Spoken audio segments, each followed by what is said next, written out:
When Hollis woke up that morning and stumbled into the cafeteria of Outpost Meridian with his hair sticking up in 3 different directions and coffee stains already on his shirt, don't ask how, it's a talent. He did not expect his day to include the phrase apex predator daycare. But the universe, as it turns out, has a sick sense of humor and absolutely no respect for a man who just wants to serve mashed potatoes in peace. The message came through during breakfast service, which was already a disaster because the protein synthesizer had decided that scrambled eggs and rubber cement were interchangeable concepts. Hollis was elbow deep in the machine's guts, swearing creatively in 3 languages, when Portman's voice crackled through his comm unit with the kind of tone that meant his life was about to get exponentially worse. Hollis, report to conference room 5 immediately. He pulled his head out of the synthesizer, leaving a smear of synthetic egg product in his hair. Kind of in the middle of something, Chief. Now, Hollis. The thing about Portman, and Hollis had worked under her for 5 rotations now, was that she had exactly 2 modes, mildly irritated and planning your funeral. That single word, now, told him she was somewhere in between, which was somehow worse than either extreme. He abandoned the synthesizer, wiped his hands on his already ruined pants, and made his way through the station's corridors while other crew members gave him a wide berth. Probably the egg smell.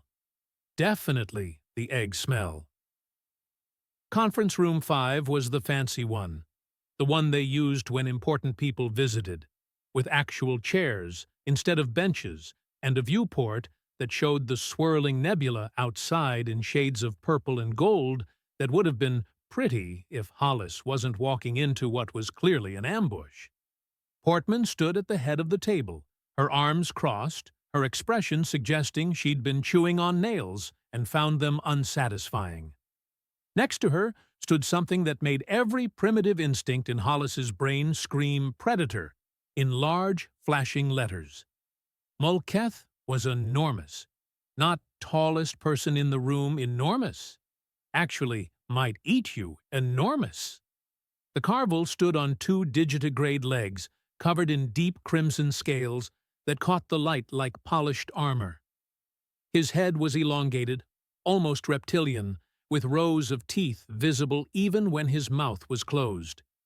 Each hand bore 4 fingers tipped with claws that could probably open a hull like a tin can.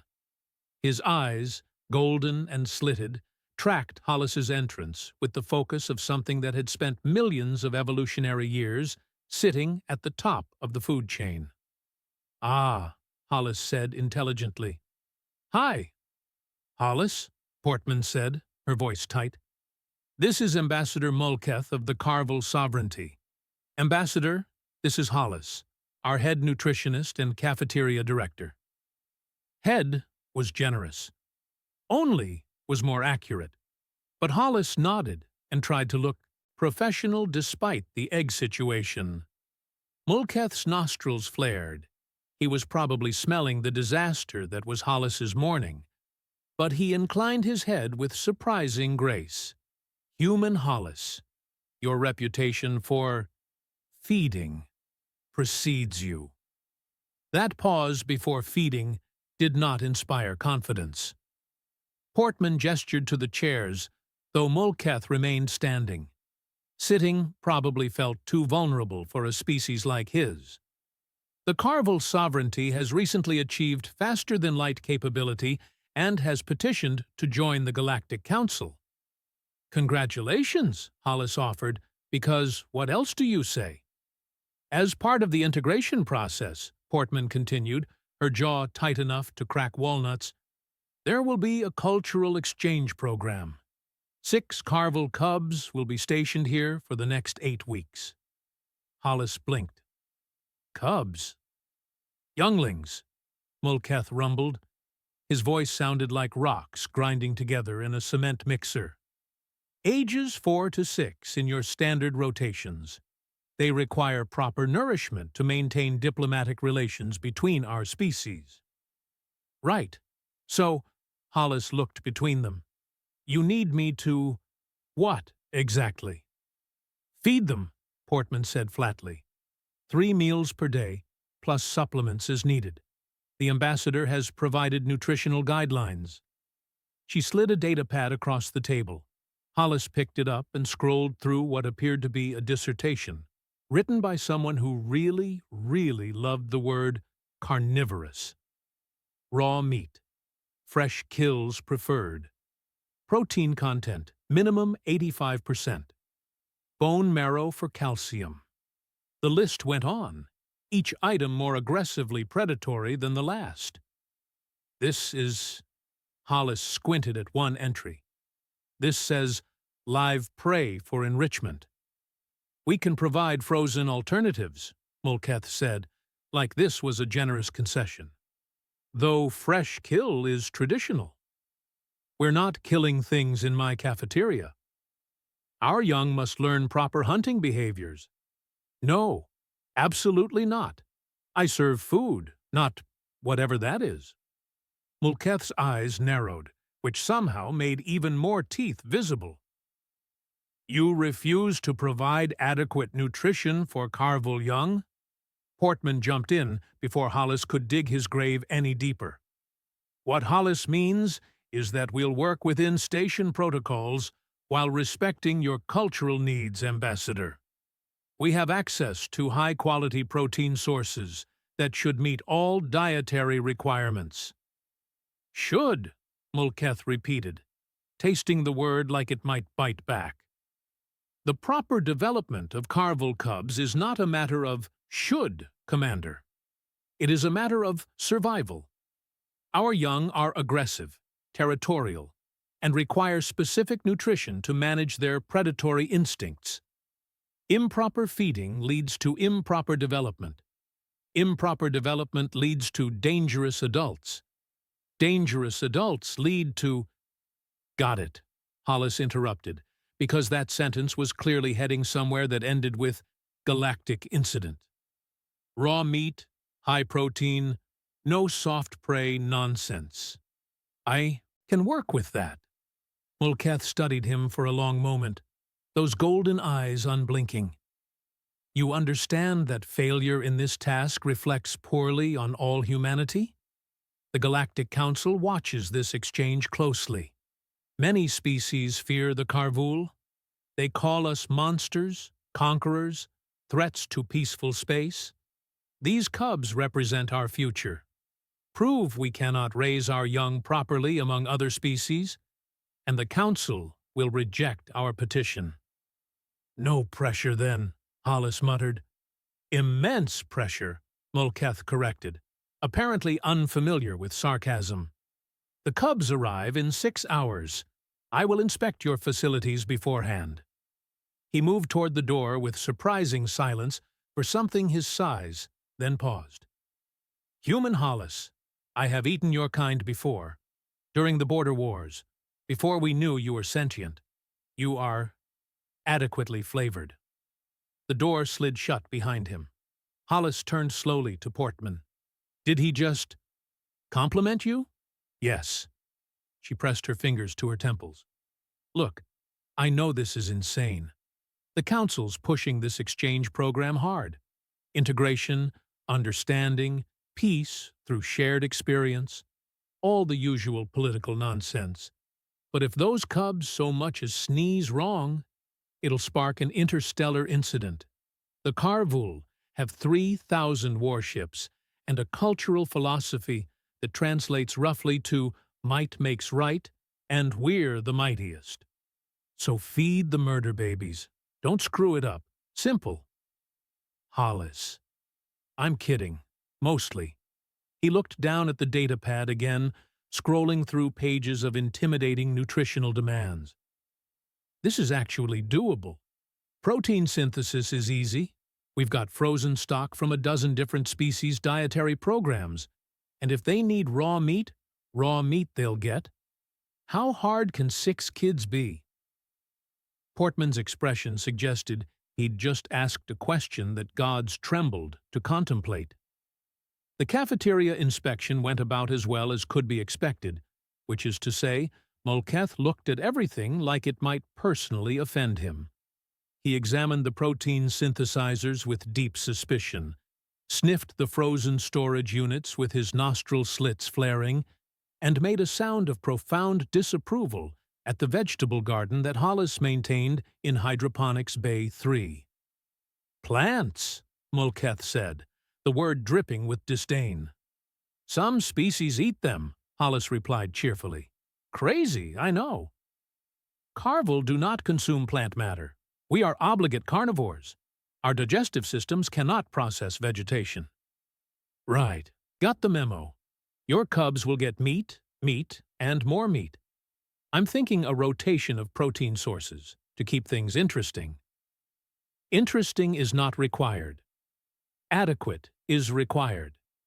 Hollis bit back about 15 different responses because antagonizing the 7-foot murder lizard probably wasn't in his job description.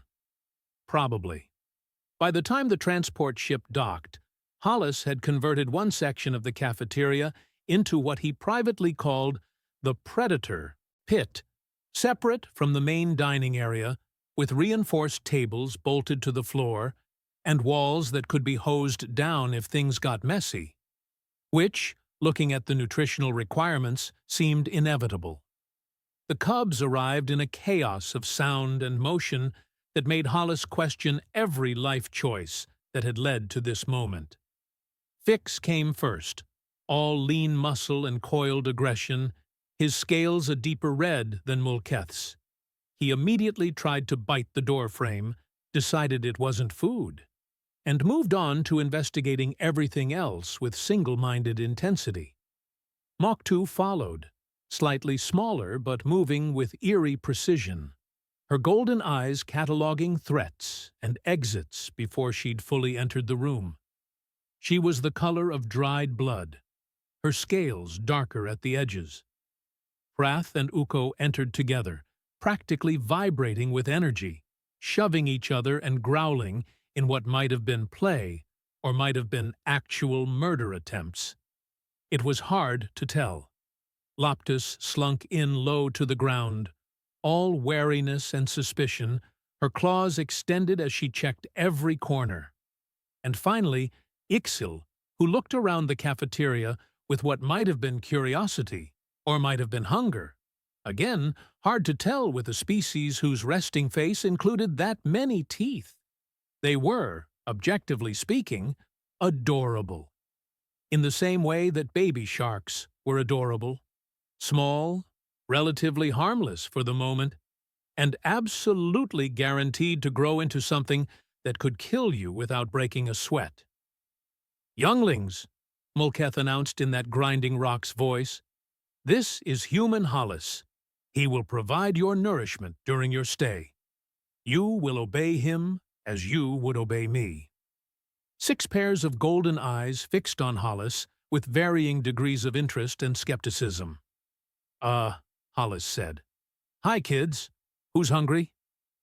The answer, as it turned out, was all of them. Immediately. Loudly. The first feeding was less a meal and more a contained natural disaster. Hollis had prepared slabs of synthesized protein, nutritionally identical to fresh meat according to the specifications, and placed them on the reinforced tables. The cubs descended on the food like predators who hadn't eaten in weeks, even though Mulcahy assured him they'd been fed that morning. Fix grabbed an entire portion meant for 2 cubs and tried to run with it, triggering a chase sequence that involved Hrath and Uko tackling him into the wall. Mach 2 ate with mechanical efficiency, but kept one eye on everyone else, ready to defend her food. Loptis growled at anyone who came within 3 feet of her plate. Ixil somehow managed to flip her entire serving onto the floor, then ate it off the ground anyway. Within minutes, the pristine feeding area looked like a crime scene. Protein smeared across every surface. Claw marks on the tables. One chair somehow embedded in the ceiling. Hollis still wasn't sure how that happened. And the cubs were wired. They bounced off walls, literally. Their energy levels hitting something approaching small contained explosion. Brath and Uko started wrestling, which escalated to what looked like actual combat, complete with roaring and snapping jaws. Fix tried to climb the wall. Ixil kept making this high-pitched, chittering sound that Hollis's brain interpreted as danger imminent. Mulketh watched this with what might have been approval. Good. They are properly nourished. Energetic cubs are healthy cubs. They're going to destroy my cafeteria, Hollis said faintly. That seems likely. I will return tomorrow to check their progress. The ambassador nodded once and left, leaving Hollis alone with 6 increasingly feral predator children who'd apparently used all the protein as rocket fuel. By the time they finally crashed, and they did crash all at once, going from maximum chaos to unconscious in about 30 seconds, Hollis was sitting against the wall, covered in protein smears, and questioning his career path. Leighton found him there 20 minutes later, the pediatrician taking one look at the disaster zone and laughing so hard he had to lean against the doorframe. Not helping, Hollis growled. Oh, I'm sorry. Leighton wiped his eyes. You look like you got in a fight with a food processor and lost. They're insane. Completely, utterly insane. And I have to do this 3 times a day for 8 weeks. Kids are tough, Leighton agreed, stepping carefully around a puddle of something Hollis didn't want to identify. Human kids? Alien kids? Doesn't matter. They're all basically tiny chaos engines. These ones have claws and teeth, and apparently no concept of inside voices. Leighton crouched down next to where Moktu had passed out mid-step, studying her with professional interest. Vitals look good, though. Strong pulse, good color in the scales. Whatever you're feeding them is working. It's working too well. They're like wound up, like they've had too much sugar. Huh. Leighton tilted his head. That's actually interesting. What did you feed them? Exactly what the ambassador specified. High protein, low carb, pure carnivore diet. Hollis pulled out his data pad, showing the meal specs. Leighton scrolled through, frowning. This is a lot of protein for their size, even accounting for higher metabolism. The guidelines were very specific. Yeah, but... Leighton looked at the sleeping cubs, then back at the data. You know what human toddlers are like when they eat pure sugar? They spike, get hyperactive, then crash. I wonder if it's something similar here. Too much of one thing. Not enough balance. Hollis stared at him. Are you suggesting the galaxy's most feared predator species has been feeding their kids wrong? I'm suggesting, Leighton said carefully, that maybe there's room for interpretation in those guidelines. But hey, what do I know? I'm just a pediatrician. You're the nutrition expert. He left Hollis sitting there, surrounded by unconscious predator cubs and a slowly forming idea that was either brilliant or suicidal. Possibly both. The second day started exactly like the first, which was to say, it started with Hollis questioning his sanity while 6 apex predator children devoured slabs of protein like their lives depended on it, then proceeded to turn the feeding area into something that resembled a combat zone after a particularly enthusiastic explosion. Fix scaled the wall again, higher this time, and howled at the ceiling. Brath and Uko engaged in what Hollis was generously calling wrestling, but was definitely closer to attempted murder. Moktu ate efficiently, then immediately tried to steal Loptus's food, triggering a snarling match that made Hollis's hair stand on end. Ixil somehow knocked over 3 chairs simultaneously while moving in a straight line, and then, right on schedule, they all crashed. hard. One moment chaos incarnate. The next moment, 6 unconscious cubs sprawled across the floor like someone had flipped their off switch. Hollis stood in the wreckage, holding a mop that felt increasingly symbolic of his life's futility, and made a decision that would either solve everything or get him eaten. He needed to talk to Leighton. The pediatrician's office was mercifully calm compared to the cafeteria. All soft lighting and equipment that wasn't covered in protein residue. Leighton looked up from his desk, took one look at Hollis's expression, and grinned. "Round 2 went well, I see. I need your medical opinion on something that's probably stupid." "My favorite kind of opinion." Leighton gestured to a chair. "Hit me." Hollis pulled up the feeding data on his pad, along with observational notes he'd been keeping. "Look at the pattern. High protein intake, immediate energy spike, aggressive behavior, then sudden crash. Every single meal, like clockwork." Leighton studied the data, his grin fading into professional interest. That's a pretty clear pattern. What are you thinking?" "You mentioned something yesterday about human kids and sugar. What if this is the same thing? Too much protein, not enough balance, their systems can't handle it properly?" "But they're obligate carnivores," Leighton pointed out. "Mulcahy was very clear about that." "He was very clear about a lot of things. Doesn't mean he's right about all of them." Hollis leaned forward. "Think about it. What if the carvel have been feeding their cubs this way for generations, because that's what predators do, but nobody's ever questioned if it's optimal?" Leighton was quiet for a moment, pulling up files on his own terminal. "You know what's interesting? I ran standard medical scans on the cubs when they arrived. Protocol for all new species on station. Their stress hormones are through the roof. Cortisol equivalents, adrenaline analogs, all elevated. From the travel? That's what I assumed. But if they're eating like this all the time..." Leighton trailed off, making connections. Constant energy spikes would keep stress responses activated.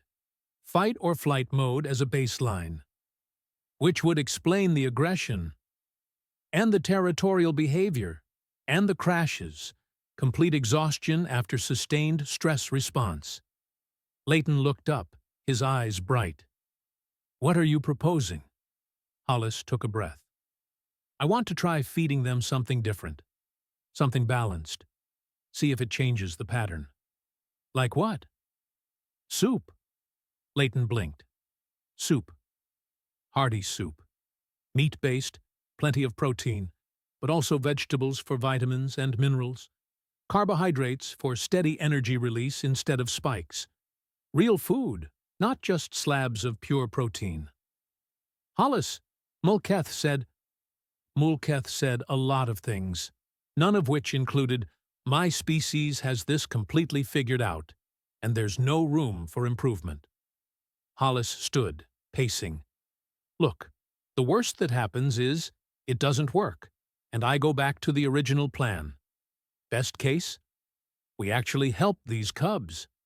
Best case, you start a diplomatic incident by ignoring direct nutritional guidelines from an ambassador whose species has 3,000 warships. Hence why I'm asking your medical opinion. If you think it's dangerous, I won't do it." Leighton stared at him for a long moment, then sighed. "You're going to do it anyway, aren't you?" "Probably, but I'd rather do it with your approval. I hate that I'm saying this, but nutritionally, it makes sense. Balanced diet, multiple food sources, steady energy release. It's basic pediatric nutrition. Species doesn't matter." Leighton pulled up more files. "I'll monitor their vitals closely. Any negative reactions, we stop immediately." "Deal." "And Hollis? When Mulcahy eats you, I'm not testifying at your funeral." "Fair." Making soup for apex predators turned out to be easier than convincing them to eat it. Hollis spent 3 hours in the kitchen, preparing a massive pot of what he was mentally calling, probably, my last meal stew. Chunks of synthesized meat, real carrots from the hydroponics bay, potatoes, onions, a rich broth that smelled good enough to make his own stomach growl. Nutritionally balanced, protein heavy enough to satisfy carnivore requirements, but with enough variety to, hopefully, prevent the energy spikes. The cubs filed in for the evening meal, already vibrating with anticipation for their usual protein slabs. Instead, they found bowls of soup. 6 pairs of golden eyes stared at the bowls, then at Hollis, then back at the bowls. "New menu," Hollis announced, trying to sound confident instead of terrified. Same great protein, now with additional nutrients for growing predators. Fix approached his bowl cautiously, sniffing. His nostril slits flared. Then he dunked his entire face into the soup. Not ate, not sipped, dunked. Face first, like he was bobbing for apples, if apples were chunks of meat in hot broth. He came up sputtering, broth dripping from his snout, bits of carrot stuck to his scales, looking utterly betrayed. "It's wet," he announced, in the Carvul language that Hollis's translator rendered with surprising amounts of disgust. "It's soup," Hollis replied. "You're supposed to—" "Okay, maybe not like that." Moktu tried next, but instead of dunking, she attempted to pick up the bowl with her claws. Claws, as it turned out, were not designed for bowl gripping. The bowl slipped, soup sloshed everywhere, and Moktu hissed at it like the soup had personally insulted her family. Hrath and Ukko decided cooperation was the answer, both trying to drink from the same bowl simultaneously. Their heads collided. Soup went airborne. One of them, Hollis couldn't tell which, sneezed broth directly into the other's face. Loptis growled at her bowl for a solid minute before cautiously licking the edge. Her expression suggested this was the greatest betrayal in Carvul history.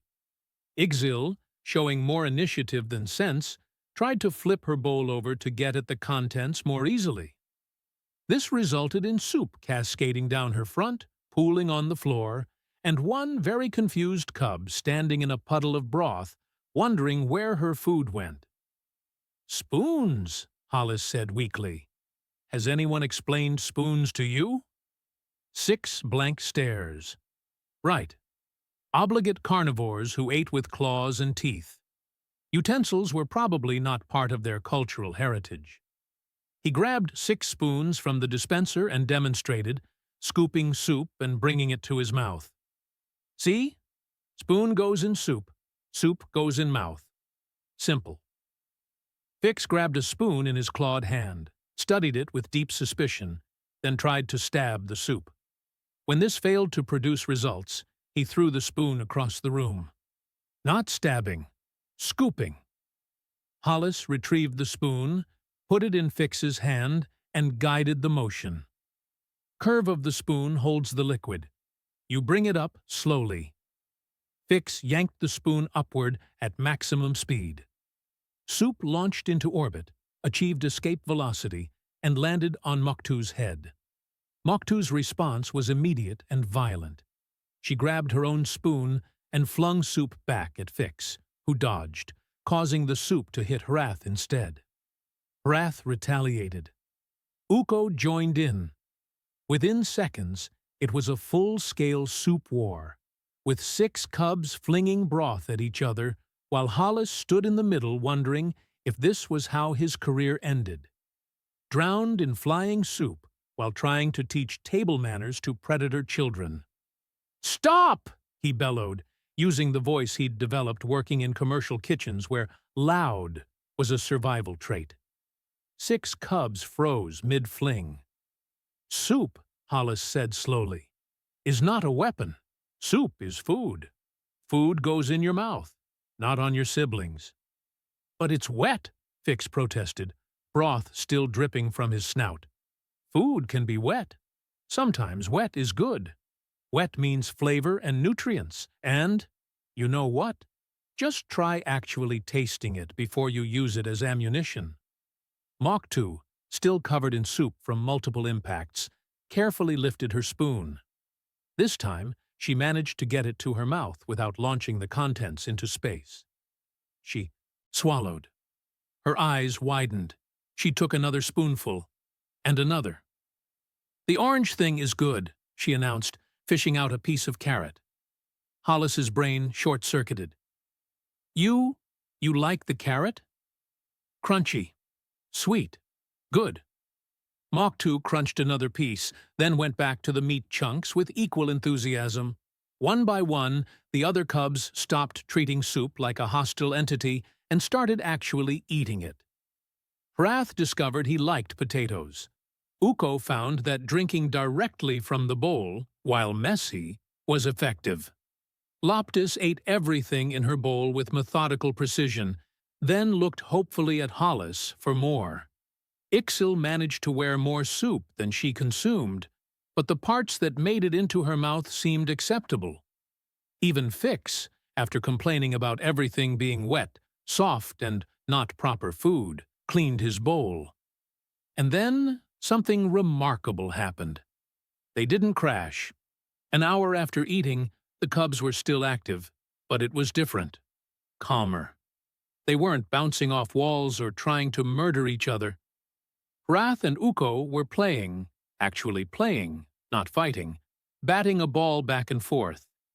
Moktu was exploring the cafeteria with curiosity instead of aggression. Loptis was grooming Ixil, removing dried soup from her scales with surprising gentleness. Fix was lying on his back, making satisfied rumbling sounds that Hollis's translator couldn't quite parse. Leighton appeared in the doorway, medical scanner in hand, and just stared. "Their vitals are normalizing," he said quietly, checking his readouts. "Stress hormones dropping. Heart rates steady. They're relaxed."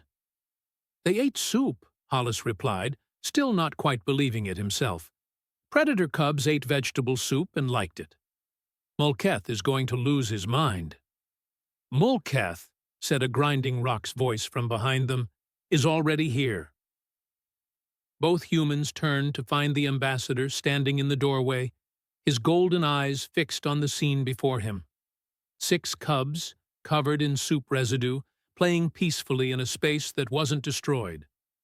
The silence stretched like taffy. "You fed them plant matter," Mulketh said slowly. "I fed them balanced nutrition," Hollis corrected. "Meat-based soup with supplemental vegetables for vitamins, minerals, and complex carbohydrates. Harvul do not consume plants. These ones just did, and they're healthier for it." Mulketh's claws extended. Hollis tried very hard not to look at them. Then Moktu trotted over, looked up at the ambassador, and said in perfectly clear Karvul, "The orange, crunchy things are good. Can we have more tomorrow?" Mulketh stared at her, then at Hollis, then at the cubs, who were watching him with bright, alert eyes instead of the manic energy or exhausted crashes he'd seen yesterday. "Tomorrow," he said finally, "we discuss this further." He left without another word. Hollis let out a breath he hadn't realized he'd been holding. That went better than expected. "He's going to eat you tomorrow," Leighton offered helpfully. "Probably. But did you see their faces? They loved it." "You're insane." "Yeah," Hollis agreed, watching Moktu teach Ixil how to use a spoon properly. "But I might also be right." The next morning, Hollis woke up to find his inbox absolutely flooded with messages, which was unusual because, generally, the only person who messaged him was Leighton, and that was usually just to complain about the coffee. Turned out, feeding predator cubs vegetables was galactic news. "How?" Hollis asked Portman, who looked like she'd aged 5 rotations overnight. Did this become public knowledge? The Carvel Council demanded an emergency session. Mulcath filed a formal report. Someone leaked it to the Interspecies News Network. Now we have 14 different species representatives requesting permission to observe the cubs. She pressed her fingers to her temples hard enough to leave marks. There's a herbivore coalition calling it proof that carnivores can evolve beyond violence. There's a predator alliance calling it cultural genocide. And the Ixloth ambassador wants to know if we're corrupting carnivore children as part of some larger human conspiracy. I just made soup. You made political soup, apparently. By midday, Conference Room 5 was packed with more species than Hollis had ever seen in one place.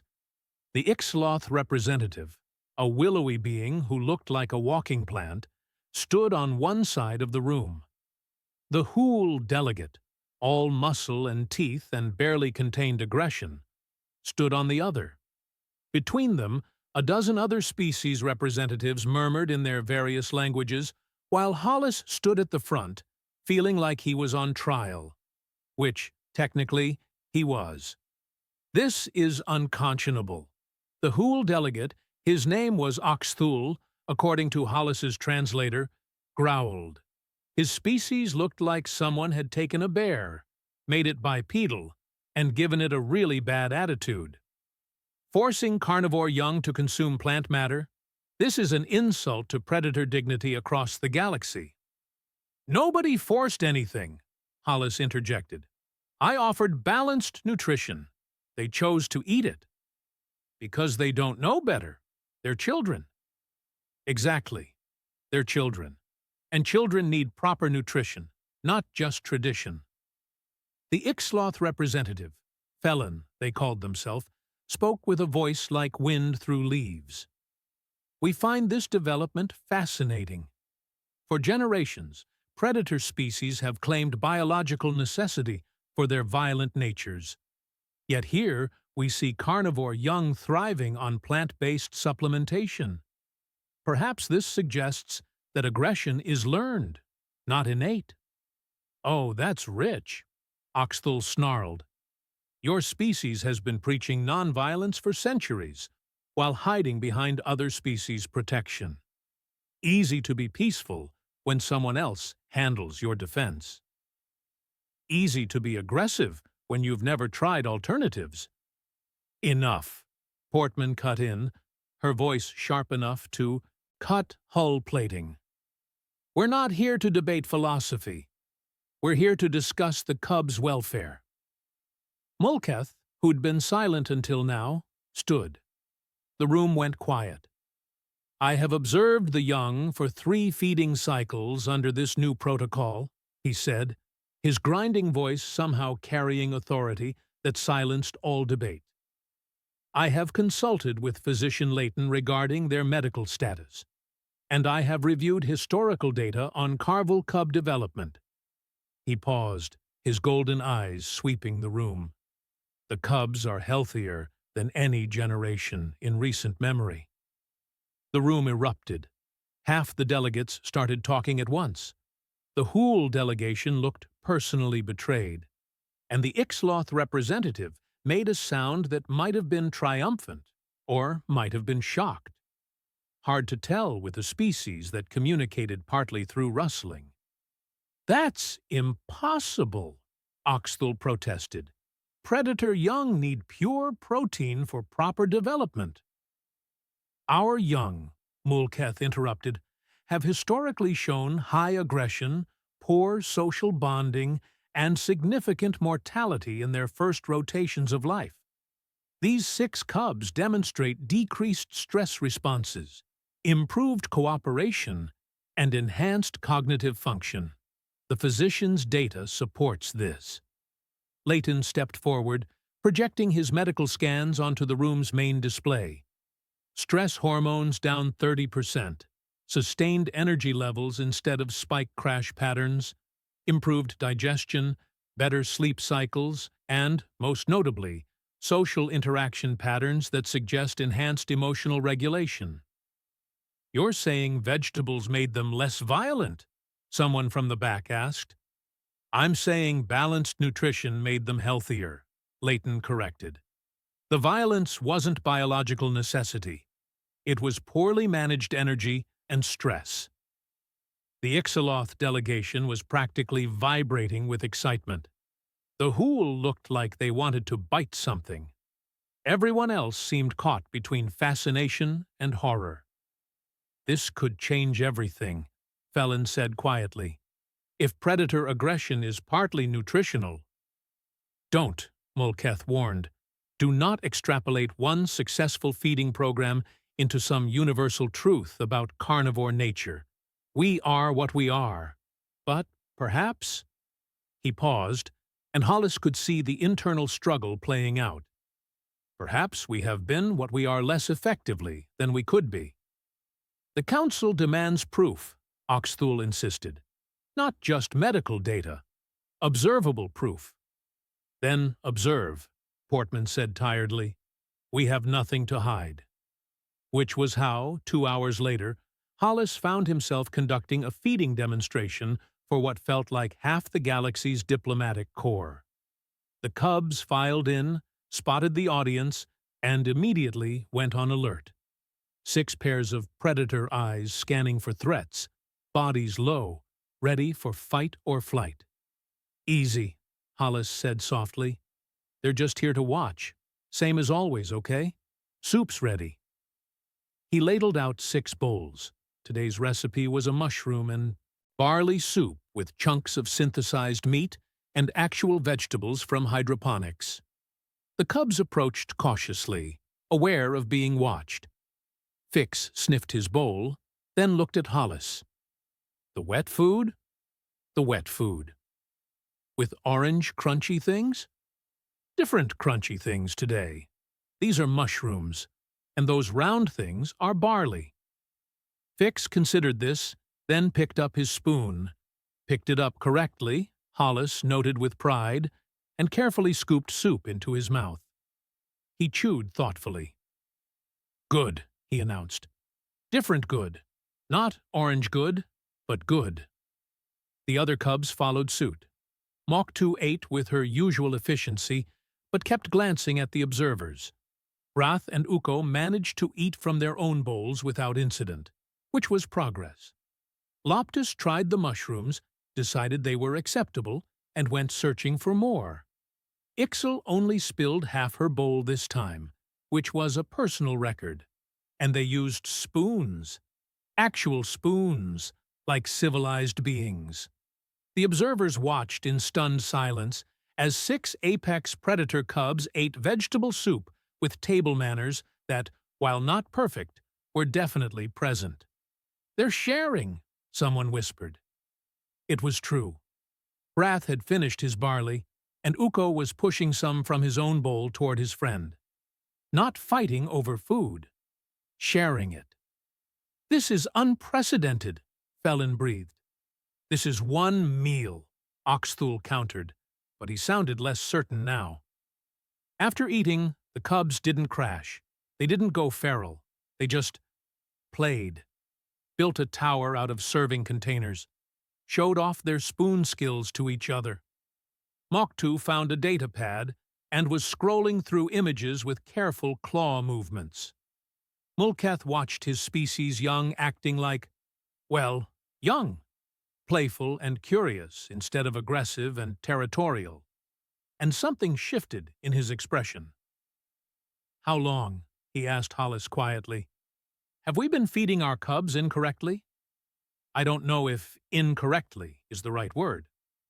How long? Hollis met those golden eyes. According to your own historical data, at least 15 generations, maybe more. The ambassador was silent for a long moment.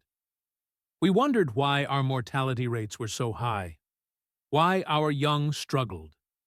We attributed it to natural selection, proper culling of the weak.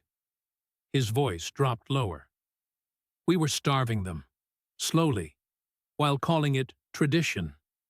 You didn't know. We should have questioned, should have tested, should have... Mulcath trailed off, watching Moktu carefully separate vegetables from meat, eating both with equal attention. She likes the orange things. Carrots. Yeah, she asks for them specifically now. Carrots, Mulcath repeated, like the word was foreign. My species conquers worlds, and we never thought to question if carrots might help our children. Across the room, Fix was teaching Ixil the proper spoon grip, his voice patient, his movements gentle. The Hool delegate made a choked sound. My government, he said slowly, will want this data. As will ours, Felon added. One by one, the other delegates began making similar admissions, requesting information, asking questions, looking at their own species' feeding practices with new suspicion. Portman caught Hollis's eye and mouthed, What did you do? Hollis shrugged. He'd just made soup. Apparently, soup was revolutionary. The Galactic Council convened 3 weeks later, which in political terms was basically light speed. Normally, getting that many species to agree on a meeting time took months. Getting them to actually show up? Months more. But apparently, vegetable-eating predator cubs were enough to overcome bureaucratic inertia. Hollis stood in the observation gallery watching the proceedings because Portman had insisted his presence was diplomatically necessary, which he was pretty sure meant, if this goes wrong, we're blaming you. The council chamber was impressive in that overwhelming way that governmental spaces tried to be. Massive curved walls displaying real-time translations in 80 languages, seating arranged in concentric circles so everyone could glare at everyone else equally, and lighting designed to make sure nobody looked too comfortable. Mulcath stood at the central podium, his crimson scales catching the light, his voice carrying across the chamber without amplification. For 6 generations, he began, the Carvel sovereignty has followed traditional feeding practices for our young. High protein, pure carnivore diet, raw meat as nature intended. We believed this made us strong, made us superior. He paused. We were wrong. Murmurs rippled through the chamber. You didn't hear apex predator species admitting wrongness very often, or ever, really. The human nutritionist Hollis introduced balanced nutrition to 6 cubs under my supervision. Meat-based, yes, but supplemented with plant matter, complex carbohydrates, varied nutrients. The results are documented. Mulcath gestured, and holographic displays lit up around the chamber, showing medical data, behavioral observations, comparative analysis. Stress hormones decreased by 38%. Aggressive incidence dropped to near 0. Cognitive function improved measurably. Social bonding increased. And most significantly, the cubs are happy. That last word hung in the air like a grenade with the pin pulled. Happy? The Hool delegate stood, his massive frame bristling. We're measuring success in happiness now. Predators aren't meant to be happy. We're meant to be effective. What? Mulcath asked quietly. If we could be both? Hollis hadn't expected the ambassador to sound almost sad, almost hopeful. Our mortality rates for cubs under 6 rotations is 18%, Mulcath continued. 18% of our young die before reaching adolescence, and we accepted this as natural, as proper culling. But look at the data. The deaths correlate with nutritional stress, with energy dysregulation, with systems overwhelmed by imbalanced diet. He turned slowly, addressing the entire chamber. We weren't losing the weak. We were killing the unlucky. And we called it tradition. The silence was deafening. The Carvel government has reviewed this data extensively, Mulcath said. We are implementing nutritional diversity programs across all our worlds. We are training our caretakers in balanced feeding. We are questioning everything we thought we knew about raising our young. He looked directly at the whole delegation. And we recommend other carnivore species do the same. This is absurd, Oxthul protested, but he sounded less certain than before. One successful program doesn't prove. Then test it, Leighton called from the gallery, because apparently he'd decided diplomatic protocol was optional. Run your own studies. Feed some cubs the traditional way, feed others with balanced nutrition. Compare the results. That's basic scientific method. The Ixloth representative rose, their plant-like form swaying. We support this proposal.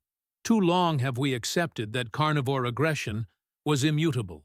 If nutrition affects behavior, if violence is partly environmental rather than purely biological, this changes our understanding of interspecies relations fundamentally. You just want to prove predators aren't dangerous, someone shouted. We want to prove children deserve proper nutrition regardless of species, Felon corrected. Is that controversial? More murmurs, more delegates standing, some angry, some intrigued, all of them forced to confront an uncomfortable question. What if we've been doing this wrong the whole time? The vote, when it came, was closer than Hollis expected, but it passed. Galactic Council Resolution 8823, Implementation of Interspecies Nutritional Diversity Study Programs, with particular focus on developmental feeding practices for carnivore young. Funding allocated. Research parameters established. Multiple species volunteering to participate. All because 6 cubs liked carrots. 3 months later, Hollis stood in what used to be his cafeteria and was now officially the Interspecies Nutritional Development Center, which sounded way more impressive than the place where Hollis makes soup for weird kids. The lunch line stretched across the entire room. Carvul cubs, yeah, but also whole younglings. Oxthul had quietly enrolled his own nephew in the program. Ixloth saplings, who were fascinated by the concept of eating things that weren't photosynthesized. A handful of species Hollis couldn't even pronounce, all of them waiting patiently for soup. Moktu was helping serve, wearing an apron that said Assistant Nutritionist, and taking her duties with extreme seriousness. She'd memorized which species had which dietary restrictions and corrected Hollis when he tried to give mushroom soup to someone with fungal allergies. Fix was teaching a new whole youngling how to use a spoon, demonstrating the proper scooping motion with the patience of someone who'd once thrown spoons across the room in frustration. Rath and Uko had discovered they liked cooking and were helping prep vegetables in the kitchen, arguing cheerfully about whether carrots should be diced or sliced. Loptus maintained order in the dining area with a combination of stern looks and strategic growling. Turns out predator cubs were excellent at crowd control when properly motivated. And Ixil, who still spilled approximately half of everything she touched, had been put in charge of cleanup. She wore her splattered apron like a badge of honor. Director Hollis, Portman said, appearing at his elbow with a data pad. You have 50 new enrollment requests, 12 species. 3 of them we've never had on station before. Can we handle that many? We'll need to expand the facility, maybe hire staff, possibly requisition the entire lower deck. She smiled, which was rare enough that Hollis actually stopped what he was doing. The Council's calling this the most successful integration program in recent history. They want to replicate it on 15 other stations. It's just soup. It's never just soup. Molketh entered, ducking through the doorway, followed by 3 adult Carvul that Hollis didn't recognize. Human Hollis, these are caretakers from the Carvul homeworld. They're here to observe your methods. We have 500 cubs entering the program next rotation, one of the caretakers said, her voice uncertain. We need to understand how to feed them properly, how to use these spoons, how to make the wet food. Soup, Hollis corrected gently. It's called soup, and I can teach you. He spent the next 2 hours walking them through recipes, nutritional balance, portion sizes for different age groups. They took notes like their lives depended on it. Maybe they did. Or at least, the lives of 500 cubs did. At the end of the day, after the last youngling had been collected by their guardians, after the kitchen was cleaned and the chairs were unstacked, Hollis sat in the empty cafeteria with a bowl of soup, mushroom barley, his favorite, and tried to process how his life had gotten here. Moktu climbed into the chair next to him, her golden eyes tired but content. "Tomorrow," she said carefully. "Can we have the soup with the small green circles?" "Peas. Yeah, we can do peas." "Good." She was quiet for a moment. "Hollis." "Yeah?" "Thank you for the wet food." He smiled. "You're welcome, kid." She hopped down and trotted off to where Mulketh was waiting, her movements relaxed and easy, instead of the coiled tension she'd had when she first arrived. Hollis's communicator buzzed. Message from Leighton. "Just got word. 4 more species requesting the nutritional program.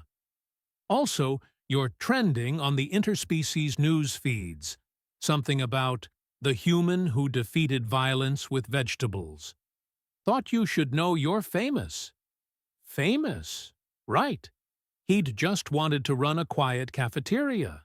Instead, he'd accidentally started a revolution. From the kitchen, he heard a crash, followed by Hrath's voice. "It's okay. We can fix it." "Probably." Hollis sighed, stood up, and headed toward whatever disaster was unfolding now. Some things, apparently, never completely changed. But 6 cubs were healthy, happy, and teaching an entire galaxy that maybe, just maybe, the old ways weren't always the best ways. And honestly, that was worth a few crashes, even if his cafeteria would never be quiet again.